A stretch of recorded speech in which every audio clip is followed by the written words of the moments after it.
الصبح بدا من طلعته. صلاح الدین ایوبی، مسلمانوں پہ ظلم ہوا، فلسطین میں آگ لگی اور پورے فلسطین کی گلیاں خون سے بھر گئیں. ایک دن کے اندر 70,000 مسلمان قتل ہوا. گھوڑوں سے سڑکوں پہ چلا نہیں جاتا تھا، گھوڑے پھسلتے تھے، اتنا خون تھا. اور کچی سڑکیں تھی، اتنا خون تھا. پہلے کچی زمین نے خون پیا، پھر خون اس سے باہر آیا، پھر بھی اتنا سخت 70,000 آدمی قتل ہوا. صلاح الدین ایوبی کون تھے؟ میرے غوث اعظم جیلانی کے مدرسے کے طالب علم تھے. جامعہ نظامیہ مدرسہ، یہ مدرسے ہیں جنہوں نے دین کے مجاہد پیدا کیے، مدارس ہیں جنہوں نے دین کے مجاہد پیدا کر کے پوری دنیا کے اندر پھیلائے ہیں. مدارس کے اندر دہشت گردی آئی، میں اختلاف نہیں کرتا، لیکن ابھی بھی مدرسے ہیں جن مدرسوں سے رسول اللہ کے دین کا سچا درس دیا جاتا ہے، امن، پیار اور محبت کی فضا کو عام کیا جاتا ہے وہ مدارس. اور انشاءاللہ قیامت کی صبح تک وہ مدرسے قائم رہیں گے. صلاح الدین ایوبی مدرسے کے طالب علم ہے، مدرسے کا، لیکن مدرسہ اس کا تھا جو ساتھ درویش بھی تھا. صلاح الدین ایوبی اکیلا اپنے دوستوں سے کہنے لگا مسلمانوں کی مدد، چند سالوں میں نکلو مدد کریں. انہوں نے کہا تیرے نکلنے سے کیا ہوگا؟ کہنے لگا میں نے نہیں نکلنا، میرے اللہ نے میری مدد کرنی ہے، میرے اللہ نے میری اٹھ باندھ کمر، کیا ڈرتا ہے پھر دیکھ خدا کیا کرتا ہے. اور میں مجھے نکلنے دے، اللہ میری مدد کرے گا. تھوڑا تھوڑا کر کے فوج جمع کی، کوشش کی. چند سالوں کے بعد اسی جگہ جہاں مسلمانوں کا خون بہا تھا، اللہ نے اسلام کا جھنڈا پھر سے بلند کر دیا. صلاح الدین ایوبی فاتح بن کے مسجد اقصی کے دروازے پہ کھڑا ہے. چند سال گزرے، عیسائیوں کا اپنا وہ ظلم ابھی یاد ہے، اور عیسائی سارے لیڈر کہتے ہیں تیاری کر لو، اب ہمارے بچے کاٹے جائیں گے، عورتیں بیوہ ہوں گی، گردنیں کٹیں گی، اب دیکھنا جتنا خون ہم نے بہایا تھا مسلمان اس سے دگنا بہائیں گے. صلاح الدین ایوبی گھوڑے پہ کھڑے ہیں اور پوچھتے ہیں او عیسائیوں بتاؤ تمہارے ساتھ کیا کروں؟ گردنیں جھک گئیں، جواب کوئی بھی نہیں. کہا تم نے 70,000 مسلمان ایک دن میں مارا تھا، بولو تمہارے ساتھ کیا کروں؟ تم نے ایک دن میں مسلمان یوں کاٹے جیسے گاجر مولی کاٹی جاتی ہے، بولو کیا کروں؟ عیسائی کہنے لگے ہمیں اپنے ظلم یاد ہے، تشدد یاد ہے، بربریت یاد ہے، تو بہتر جانتا ہے تو نے کیا کرنا ہے. صلاح الدین ایوبی گھوڑے پہ فاتح کھڑا ہے، آنکھوں میں آنسو آئے، تڑپ کے رویا. کہنے لگا میں تمہارے ساتھ وہی سلوک کروں گا جو میرے مصطفیٰ نے قریش مکہ کے ساتھ فرمایا تھا، لا تصریب علیک، جاؤ تم پر کوئی زیادتی، جاؤ تم آزاد ہو. اس نے کہا تو کر کیا رہا ہے؟ کہنے لگا میں کیا کروں، میں اس محمد کا ماننے والا ہوں جس نے معاف کرنا سکھایا ہے صلی اللہ علیہ وسلم. میرے پیروں میں زنجیر ہے رسول اللہ کی غلامی کی، جاؤ تم آزاد ہو. اس نے کہا تم آزاد ہو. لوگوں نے کلمہ پڑھنا شروع کر دیا، اشہد ان لا الہ الا اللہ واشہد ان محمدن عبدہ. سارے قبیلے کے کچھ نہ کچھ لوگ مسلمان، ایک قبیلہ رہ گیا مسلمان نہیں ہوتا. صلاح الدین ایوبی اپنے خیمے میں بیٹھے ہیں تو ایک بی بی آ گئی، اس قبیلے کا کوئی شخص مسلمان نہیں ہوتا. بی بی آئی، آگے کہنے لگی میرے 4 بیٹے جنگ میں کھو گئے، چھوٹے چھوٹے بچے جنگ میں کھو گئے، مل نہیں رہے، فوجیوں کو حکم دے مجھے میرے بچے تلاش کر کے دیں. صلاح الدین ایوبی نے جھٹ پٹ سر پہ امامہ باندھا، نیزہ پکڑا، سینے بند باندھا، اپنے جبے کو سمیٹا اور باہر. کہنے لگی تو کدھر جا رہا ہے؟ کہنے لگا میں خود تیرے بچے تلاش کر کے دوں گا. صلاح الدین چند سپاہی ساتھ گلی گلی نکلے، گلی گلی فجر کے نکلے، اثر ہو گئی، تھک گئے. 2 نمازیں صحرا میں پڑھی.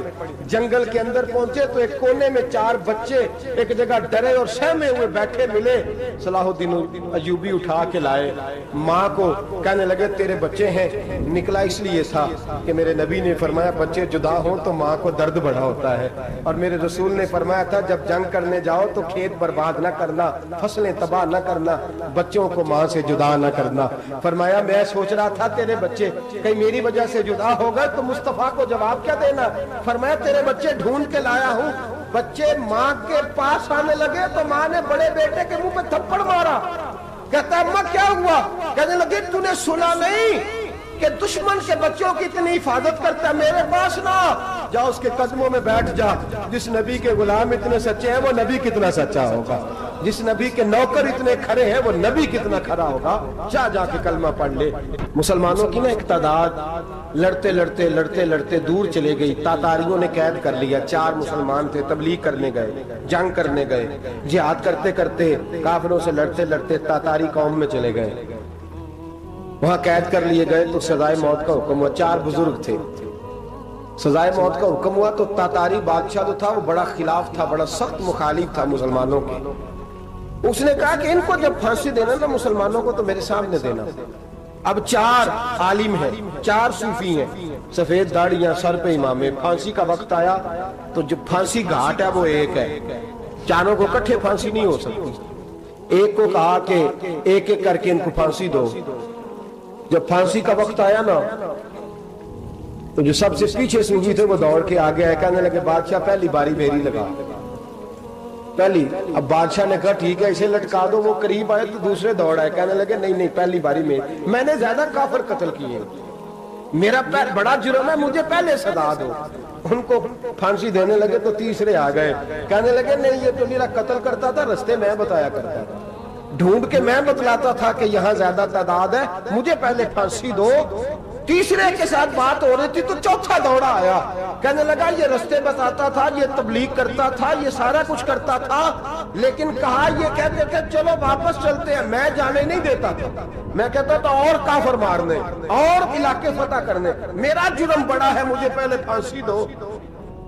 بادشاہ کہنے لگا مجھے 35 سال ہو گئے حکومت کرتے، بڑی دنیا کو پھانسی دی ہے، لوگ تو ایک دوسرے کو دھکے دیتے ہیں کہ پہلے تو جا پہلے تو جا، اور تم کیسی قوم ہو کہ ایک دوسرے پہ قربان ہو رہے ہو۔ کہنے لگا تم ایک باپ کی اولاد ہو، جاگ رہے آپ لوگ؟ تاتاری بادشاہ، کافر بادشاہ، اسلام کی مخالفت کرتے ہیں، ایک باپ کی اولاد ہو کا نہیں، ایک قبیلے کے رہنے والے ہو کا نہیں، ایک ملک کے رہنے والے ہو نہیں۔ اس نے کہا رشتہ کیا ہے تمہارا، رشتہ کیا ہے؟ تو بول کے کہنے لگے خدا ایک ہے، نبی ایک ہے، خدا ایک ہے اور نبی منفرد ایک ہے، اس قوم کی نقصان بھی ایک ہی، سب کا نبی، اللہ بھی، قرآن بھی ایک، کیا ہی اچھا تھا ہوتے اگر مسلمان بھی ایک، یوں تو سید بھی ہو، مرزا بھی ہو، افغان بھی ہو، تم سبھی کچھ ہو، بتاؤ کہ مسلمان بھی ہو۔ فرمایا ہمارا اللہ ایک ہے، نبی ایک ہے، تو کہا پھر ایک دوسرے پہ جان کیوں دیتے ہو؟ فرمایا ہمارے نبی نے ہمیں بھائی بھائی بنا دیا ہے، بھائی کا دل نہیں کرتا اس کی آنکھوں کے سامنے بھائی چلا جائے، ہمارا دل نہیں کرتا پہلے مجھے دے پہلے مجھے دے۔ بادشاہ کہنے لگا تمہارا جذبہ مجھے متاثر کر گیا، جاؤ میں تم چاروں کو آزاد کرتا ہوں، تمہیں آزاد کرتا ہوں۔ میرے دوستو یہ رنگ تھا، دیکھیں نا، یہ اس دھرتی نے نظام دیکھا ہے نا، اس فلک نے پہلی بار دیکھا، اس زمین نے پہلی بار، اور میرے حضرت صاحب فرمایا کرتے تھے زمین تڑپ کے روئی، اس نے پہلی دفعہ دیکھا۔ احد کا میدان ہے، 3 صحابہ تپتی ہوئی زمین پہ زخموں سے چور چور پڑے ہیں۔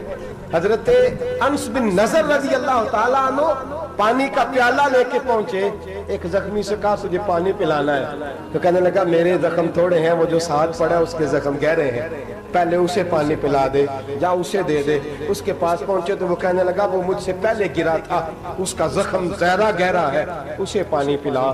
تیسرے کے پاس گئے تو کہنے لگا چوتھا تڑپ زیادہ رہا ہے، اس کی عمر زیادہ ہے، میں تو جوان ہوں برداشت کر لوں، بڑھاپے کی وجہ سے نڈھال ہو گیا ہے، پہلے اسے پانی پلا۔ چوتھا کہنے لگا 5ویں کے پاس جا، 5واں کہنے لگا 6 کے پاس جا۔ حضرت انس بن نضر کہتے میں رو پڑا، میں نے کہا محمد کے غلاموں، رسول نے تمہیں کیسا جذبہ دے دیا ہے، زبانیں پیاس سے باہر ہے لیکن تمہاری اخوت مرتے دم تک قائم ہے۔ کہتے میں 7ویں کے پاس گیا تو کہنے لگا اگر 6 قربانی دے سکتے ہیں تو مجھے خود غرض نہ سمجھ، میں نے نہیں پانی پینا، جا پہلے کے پاس لے جا۔ کہتے میں پہلے کے پاس آیا تو روح پرواز کر گئی، دوسرے کے پاس آیا تو روح پرواز کر گئی، میں 7ویں تک آیا تو انتقال کر گئے۔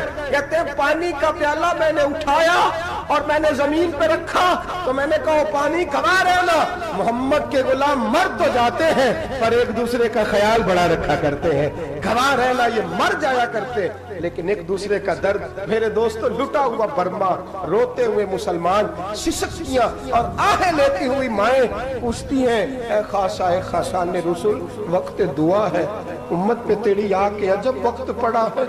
وہ دین جو بڑی شان سے نکلا تھا وطن سے، پردیس میں وہ دین آج غریب الغربا ہے۔ فریاد ہے اے کشتی امت کے نگہباں، بیڑا یہ تباہی کے قریب آن لگا ہے۔ اور کیا خوبصورت جملے کہے تھے کہ نبی پاک صلی اللہ علیہ وسلم نے، حضور نے فرمایا تھا میرا مومن ایک جان کی طرح ہوتا ہے، ایک جان کی طرح ہوتا ہے، ایک کو تکلیف ہو جسم کے ایک حصے کو سارا حصہ پریشان ہوتا ہے۔ فرمایا یہ ایک مکان کی طرح ہے، ایک اینٹ دوسری اینٹ کو مضبوط کرتی ہے۔ فرمایا یہ مضبوط لوگ ہیں، یہ مضبوط لوگ۔ حضرت عمر فاروق کا زمانہ ہے، ایک آدمی نے سیری بھیج دی ایک گھر میں بطور تحفہ، قحط کا زمانہ تھا، گوشت ملتا نہیں تھا، جانور، ایک آدمی نے سیری بھیج دی ایک آدمی کے گھر میں۔ اس نے کیا کیا؟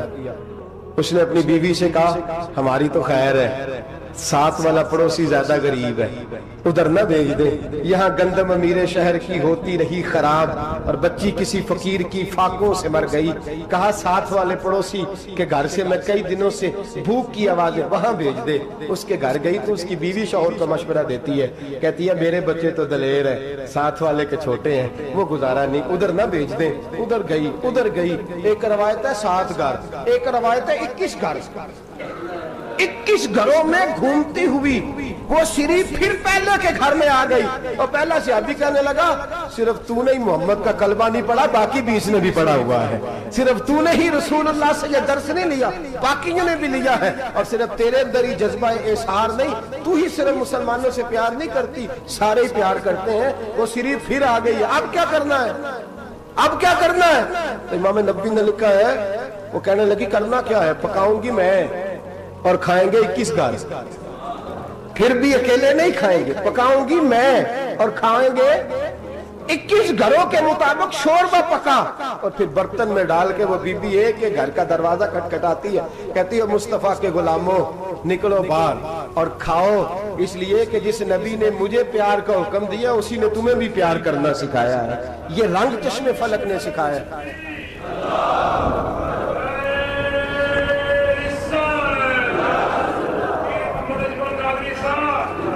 آپ کی بڑی مہربانی، زندہ باد وہی ہے جس کو اللہ رسول زندہ باد فرمائے، بڑی مہربانی، اللہ جزا دے۔ بنو قریظہ اور بنو نذیر 2 محلے تھے یہودیوں کے، یہودیوں نے بڑی عہد شکنی کی تو نبی پاک صلی اللہ علیہ وسلم نے ان کو بے دخل کر دیا، مدینے سے نکال دیا، مدینہ منورہ سے۔ یہودی نکل گئے مدینہ طیبہ سے، تو جب وہ نکل کے جا رہے تھے تو ان کے مکان، ان کے باغ، ان کی جائیدادیں بچ گئیں۔ نبی پاک علیہ السلام نے انصار مدینہ کو پہلے بلایا، جاگ رہے ہیں نا آپ لوگ؟ پیسے آتے کسی کو برے لگتے ہیں، اب تو یہ بھی حلال حرام کی تمیز بھی اٹھتی جا رہی ہے، جائیداد، باغ، مال، علاقہ خالی ہوا ہے، وہ چلے گئے اور لوگ تو ڈھونڈتے پھرتے ہیں۔ اللہ خیر فرمائے، شاملہ جگہ ملتی نہیں اب شہروں میں، وہ کس کس نے نام کرا لی، کدھر گئی ہے کوئی خبر ہی نہیں، خالی جگہ پڑی ہے۔ میرے نبی پاک علیہ السلام نے پہلے انصار مدینہ کو بلایا، حضور نے فرمایا انصاریوں بہت بڑی جائیدادیں یہودیوں کی، بنو نذیر اور بنو قریظہ محلے خالی ہو گئے، میرا دل کرتا ہے وہ تمہیں دے دوں، اس لیے کہ تم نے اپنے مہاجر بھائیوں کے ساتھ بڑا تعاون کیا، جائیدادیں تم نے دے دی ہیں، مکانات دے دیے ہیں، بڑا کچھ تم نے دیا ہے، میرا دل کرتا ہے وہ تمہارے نام کر دوں۔ تو انصار مدینہ کیا کہنے لگے یا رسول اللہ دے تو ہم نے دیا ہے پر وہ بیچارے جھچکتے ہی رہتے ہیں، وہ جھچکتے ہی رہتے ہیں، کھول کے ہماری چیزیں استعمال نہیں کرتے، تو حضور ہم تو پہلے ہی انصار ہیں، ہمارے پاس بڑا کچھ ہے، آپ مہربانی فرمائیں وہ سارا کچھ مہاجروں کو دے دے مہاجرین کو، ہمیں نہیں چاہیے۔ اب چلے گئے بات کر کے، میرے حبیب پاک نے مہاجروں کو بلا لیا، فرمایا بنو نذیر اور بنو قریظہ قبیلے کی جائیدادیں آئی ہیں، تمہارے پاس بظاہر جو چیزیں ہیں بھی وہ بھی انصار مدینہ کی ہیں، تو میرا یہ خیال ہے کہ وہ سارا کچھ تمہیں دے دیا جائے۔ ابو بکر صدیق رضی اللہ تعالیٰ عنہ کہنے لگے یا رسول اللہ صلی اللہ علیہ وسلم ہمارے انصار بھائیوں نے ہمارے لیے دل تک کھول دیے ہیں حضور، انہوں نے ہر چیز بانٹ کے ہمارے سامنے رکھ دی ہے، ہم اتنے خرد غرض ہیں کہ سارا کچھ لپیٹ جائیں۔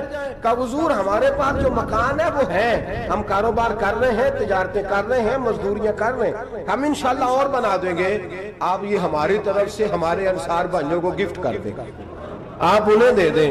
میرے حبیب کی آنکھوں میں آنسو آ گئے، میرے نبی پاک علیہ السلام رو پڑے، یا رسول اللہ آپ کیوں روتے ہیں؟ فرمایا تمہارا یہ بھائی چارہ قائم رہا تو اللہ اسلام کو بڑی قوتیں عطا فرمائے گا، اللہ طاقتیں دے گا اسلام کو، اگر تمہارا یہ رنگ قائم رہا، یہ انداز، میرے غلاموں تمہارے یہ طور طریقے، ایک بھائی کہتا ہے دوسرے کو، دوسرا کہتا ہے تیسرے کو۔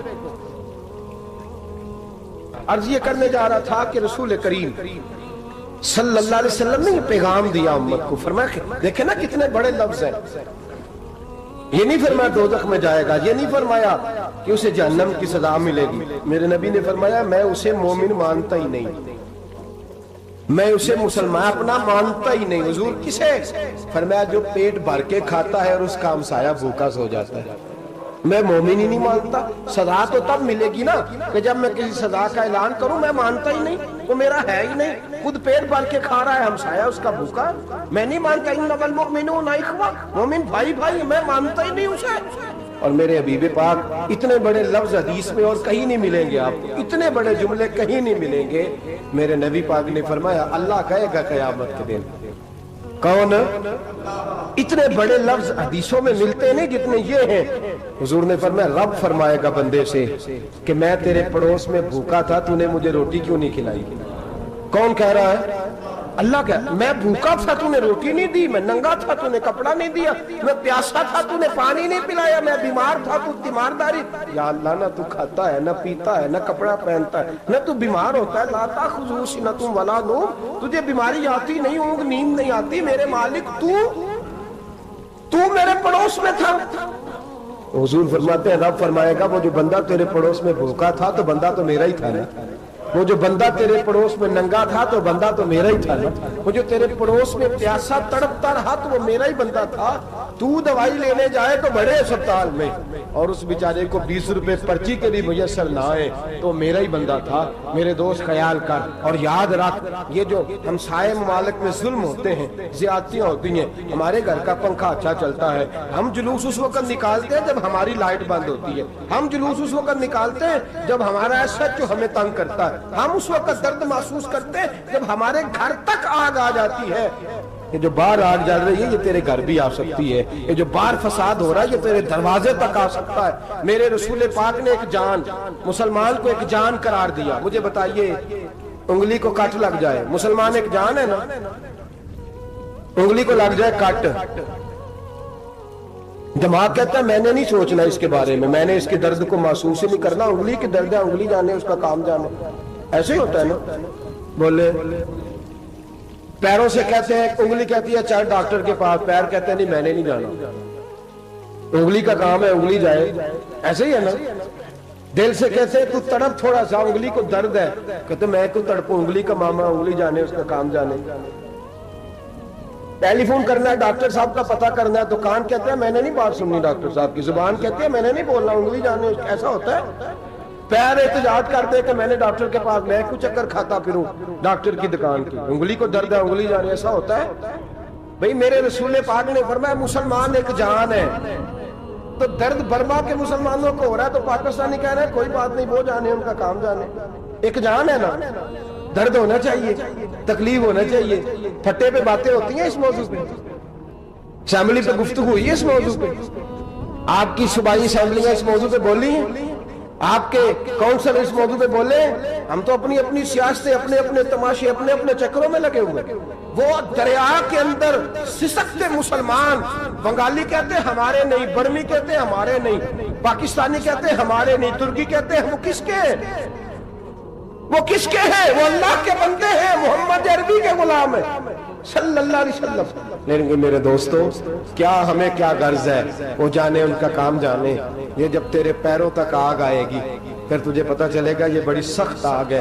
آج جس کافر نے برما پر عرصہ دراز تنگ کیا ہے، مسلمان تھوڑے تھوڑے مفاد لینے کی خاطر نا، بنو عباس اور بنو امیہ کی جنگ چل رہی تھی. بنو عباس جو تھے وہ غالب آ گئے، بنو امیہ جو تھے ان کی حکومت ختم ہو گئی. تو عیسائیوں نے بنو امیہ سے کہا کہ ہم تمہارے ساتھ تعاون کرتے ہیں، ہم تمہارے ساتھ تعاون کرتے ہیں اور بنو عباس پہ غلبہ پا کے تمہیں حکومت دلاتے ہیں. بنو امیہ بڑی جدوجہد کر رہے تھے بادشاہی کے لیے، لیکن انہوں نے کہا کہ ہم لڑ رہے ہیں، کوشش کر رہے ہیں، لیکن ہمیں کسی کافر کی مدد کی ضرورت نہیں. ہم جتنا مرضی لڑیں لیکن کافروں کے ہاتھوں بنو عباس کو مروانے کو ہم تیار نہیں ہیں. میں خبردار، تمہارا آپس کا معاملہ ہے، ہم خود نمٹ لیں گے، تمہیں اجازت نہیں دیتے تم اندر کودو اور کود کر کے تم فسادات پیدا کرو اور مسلمانوں کے اندر تقسیم کرو. میرے دوستو، مسلمان کو سوچنا چاہیے، سوچ بڑی رکھنی چاہیے. گھر کی جنگ سے نکل آ، اب بہو ساس کے جھگڑے سے باہر آ جا، اب محلے کی سیاست چھوڑ کے باہر کا سوچ. اب اسلام کو تیری حاجت ہے. اب پوری دنیا جب مسلمان کو دیکھے نا، فیس بک یوز ہوتی ہے، اس پہ نوجوان جب اسلام کی بات کرنے لگے گا، اس پر جب بڑا اسلام کی بات کرنے لگے گا، پوری دنیا میں پیغام جائے گا کہ مسلمان اب جاگنے لگا ہے، مسلم خوابیدہ بیدار ہونے لگا ہے، اب اس کی آنکھیں کھلنے لگی ہیں، اب یہ اپنے مذہب کی بات کرتا ہے، اب یہ اپنے ملک سے، صوبے سے، برادری سے نکل کر بولتا ہے. اب یہ کہتا ہے کہ بازو تیرا توحید کی قوت سے قوی ہے، اسلام تیرا دیس ہے، تو مصطفی ہے. اب یہ بڑی سوچ رکھتا ہے، اب یہ عالمی بات کرتا ہے. میرے دوستو، ہمارا تو حال یہ ہے. امام اعظم ابو حنیفہ کا فتویٰ ہے، آپ فرماتے ہیں جو مولوی عالمی حالات سے باخبر نہ ہو وہ جمعے کی تقریر نہ کرے، وہ مسلمانوں کی رہنمائی نہیں کر سکتا. عالمی حالات سے جو خبردار نہ ہو، تو جس کو چھٹی ہو جائے، تو نے ختم نہیں پڑھا، دوڑ جا مسجد سے، تو ختم نہیں پڑھتا ہمارے، تجھے پتہ ہی نہیں دکان رہتا، بھاگ جا. وہ عالمی حالات پہ بات کرے گا، کیونکہ بیچارے کو تو پتہ ہے میری سویرے چھٹی ہو جانی. سیاست کا لفظ چھیڑا نہیں تو میں گیا نہیں. یاد رکھے، وہ جو بیداری ہے، وہ جو اعلیٰ ظرفی ہے، وہ جو بڑی سوچ ہے، وہ جو ملت کی سوچ، وہ جو قومیت کی سوچ ہے، وہ جو آگے بڑھنے کا زاویہ ہے، وہ تو اندر. اقبال کہتے ہیں گلا تو گھونٹ دیا اہل مدرسہ نے تیرا، گلا تو گھونٹ دیا اہل مدرسہ نے تیرا. تجھے تو مدرسے والوں نے پلیٹ پکڑا دیا ہے کہ جا سویرے لنگر کٹھا کر کے لا اور دوپہر کو روٹیاں مانگ کے لا اور دیکھ آج مرا کون ہے، ختم کس کا پڑھنا ہے. تو گلا تو گھونٹ دیا اہل مدرسہ نے تیرا، اب کہاں سے آئے گی صدا لا الہ الا اللہ. تو گھونٹ دیا تیرا گلا، تو کیسے بڑی بات کرے گا؟ بڑی بات کے لیے بڑی سوچ چاہیے، بڑی تگودو چاہیے، بڑی کوشش چاہیے، بڑا حوصلہ چاہیے. مسلمان چھوٹی چھوٹی لڑائی میں، چھوٹی چھوٹی جنگ میں، ایک دکاندار دوسرے دکاندار سے لڑ رہا ہے، گلی والا دوسری گلی والی سے لڑ رہا ہے، محلے والا محلوں پہ اعتراض. ایک شہر میں رہنے والے میں نے دوسرے محلے پہ اعتراض کرتے دیکھا. یقین کریں، ایک شہر میں رہنے والے، علاقے میں بسنے والے کہتے ہیں بھائی توبہ ہے اس محلے تو اللہ ہی بچائے.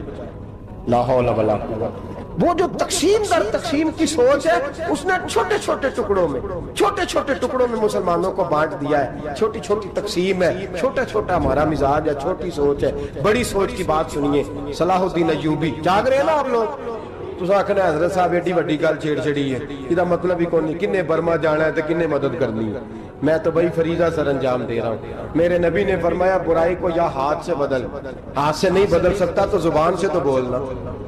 تو میں معذور ہوں، کمزور آدمی ہوں، ہاتھ سے بدلنے کی طاقت نہیں رکھتا، تو دوسرے درجے پہ تو مجھے عمل کرنے دو نا. اثر کرے نہ کرے سن تو لے میری فریاد، نہیں ہے داد کا طالب یہ بندہ آزاد. رونے تو دو، تڑپنے تو دو، آہیں تو بہانے دو، سسکیاں تو لینے دو، مار کھائیے تو تڑپنے تو دو. وہ قرآن پاک برما میں پابندی لگی ہے تو میں یہاں سوچنے لگا ہوں کہ وہاں تو پابندی لگی ہے، یہاں پہلے لوگ کوئی نہیں پڑھی. معاذ اللہ تعالیٰ حالات دن پہ دن مسلمانوں کے لیے ایک ایک کر کے. افغانستان میں جو آگ لگی تھی، پھر وہ عراق میں بھی لگی، پھر وہ لیبیا میں بھی لگی، پھر وہ مصر میں بھی لگی، پھر وہ یمن میں بھی لگی، سعودی عرب میں دھماکے ہوئے. میرا دل تڑپا ہے، مجھے پریشانی ہوئی. میں بچے پاس تھے، میں بڑا ڈسٹرب ہوا. میں نے کہا یار یہ ہمارا سب کا اجماعی عقیدت کا مرکز ہے.